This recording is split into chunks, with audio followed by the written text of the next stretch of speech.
नमस्कार दोस्तों। जब आप जीएसटी या 3B में पेमेंट करने जाते हैं तो उस वक्त आपको ध्यान देना है कि आपको जीएसटी पोर्टल के अकॉर्डिंग कैलकुलेशन नहीं करनी है, बल्कि आपको इन कैलकुलेशन को चेक करना है। जैसा कि आप यहाँ स्क्रीन पे देख पा रहे हैं कि यहाँ पे CGST और SGST का पेबल आ रहा है। यहाँ पे पूरा अमाउंट जो IGST का है वो यूटिलाइज़ कर लिया गया है, जो CGST का अमाउंट है वो यूटिलाइज़ नहीं किया गया है। हालांकि यहाँ पे CGST का अमाउंट भी अवेलेबल है।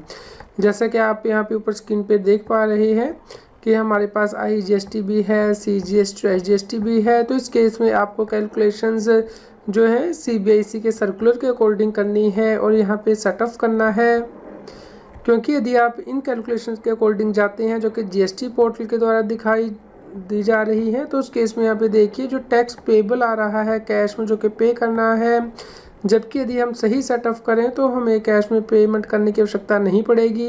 तो चलिए फ्रेंड्स, हम सही कैलकुलेशन यहाँ पे कर लेते हैं।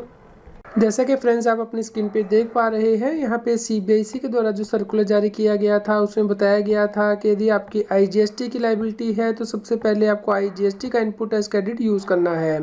लेकिन यदि आपकी CGST या फिर SGST की लायबिलिटी है तो उसे पे करने के लिए आप IGST को यूज़ कर सकते हैं। किसी भी ऑर्डर और किसी भी प्रोपोर्शन के अंतर्गत ये IGST का अमाउंट यूज़ किया जा सकता है।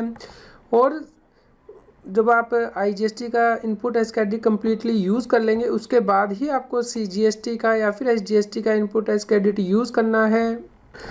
दोस्तों, यहाँ पे CBIC के द्वारा एग्जाम्पल के साथ ही समझाया गया था कि मान लीजिए आपकी आउटपुट टैक्स लायबिलिटी IGST की 1000 है, CGST की 300, SGST की भी 300 है और आपके पास इनपुट टैक्स क्रेडिट अवेलेबल है IGST का 1300, CGST का 200 और SGST का 200। तो इस केस में आपको लायबिलिटी कैसे सेटअप करनी है, इसके लिए आपको दो ऑप्शन दी गई थी। ऑप्शन नंबर 1 के अंतर्गत आप IGST की जो लायबिलिटी है वो पूरी सेटअप करेंगे IGST से, और उसके बाद जो CGST की लायबिलिटी है और SGST की लायबिलिटी है उसे पे करने के लिए आप IGST को किसी भी ऑर्डर किसी भी प्रोपोर्शन में यूज़ कर सकते हैं। मान लीजिए आप 200 जो है IGST का अमाउंट CGST के लिए यूज़ करते हैं और 100 रुपीज़ IGST का SGST को पे करने के लिए। इस प्रकार अब आपका input as credit completely exhaust हो चुका है, यानी कि ख़त्म हो चुका है।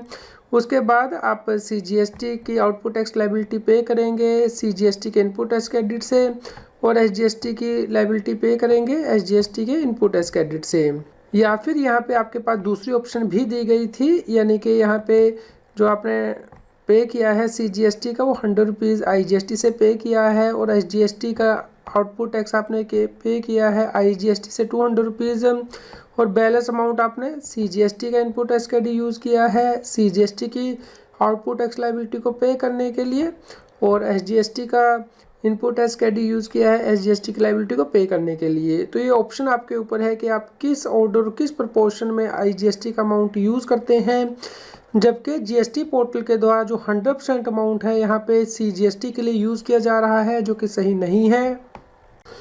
दोस्तों, आप यहाँ पे देख सकते हैं कि पूरे का पूरा IGST का जो इनपुट टैक्स क्रेडिट है वो यूज़ किया जा रहा है CGST के आउटपुट टैक्स लायबिलिटी को पे करने के लिए, जबकि ये सही नहीं है। तो हमारे पास जो अवेलेबल बैलेंस है यहाँ पे CGST का इनपुट टैक्स क्रेडिट का वो हम यूज़ कर लेंगे, और बैलेंस अमाउंट ही हम IGST का यूज़ करेंगे CGST की लायबिलिटी को पे करने के लिए। और जब IGST का इसमें से बैलेंस बच जाएगा उसे हम यहाँ पे नीचे डालेंगे, यानी कि SGST की आउटपुट टैक्स लायबिलिटी को पे करने के लिए। उसके बाद जो बैलेंस अमाउंट होगा उसे हम यूज़ करेंगे SGST की इनपुट टैक्स क्रेडिट से। फ्रेंड्स, जैसा कि आप यहाँ पे देख सकते हैं, सबसे पहले हमने CGST का इनपुट टैक्स क्रेडिट यूज़ किया है, और जो बैलेंस अमाउंट है वो हमने IGST का इनपुट टैक्स क्रेडिट यूज़ किया है CGST की लायबिलिटी को पे करने के लिए। और उसके बाद जो हमारा IGST का बैलेंस बच गया था उसे हमने यूज़ किया है, क्योंकि हमें IGST को कम्प्लीटली जीरो करना है। उसके बाद ही हम SGST का इनपुट टैक्स क्रेडिट यूज़ कर सकते हैं। तो हमने बैलेंस अमाउंट यहाँ पे SGST का इनपुट टैक्स क्रेडिट यूज़ किया है। इस प्रकार हमें कोई अमाउंट यहाँ पे कैश लेजर के थ्रू पे करने की आवश्यकता नहीं है CGST का या फिर SGST का। तो इस प्रकार आपको जो कैलकुलेशन GST पोर्टल के द्वारा सजेस्ट की जा रही है उन्हें ध्यान से चेक कर लीजिए। उसके बाद ही आप अपनी GST या 3B को फाइल कीजिए। उम्मीद करते हैं आपके लिए यह न्यूज़ यूज़फुल रही होगी। कृपया लाइक कीजिए और शेयर कीजिए ताकि सभी लोगों तक ये जानकारी पहुंच पाए और वो GST की कंप्लायंस कर पाएँ। रेगुलर GST और टैक्स अपडेट के लिए इस चैनल को सब्सक्राइब करें। फ्रेंड्स, आप टीडीएस, इनकम टैक्स, जीएसटी और अकाउंटिंग सॉफ्टवेयर ऑडिट ट्रेल के साथ कंप्लायंस आसानी से कर सकते हैं। इन सॉफ्टवेयर के डेमो देखने के लिए आप हमें मोबाइल नंबर के साथ ईमेल कर दीजिए taxil@gmail.com पर।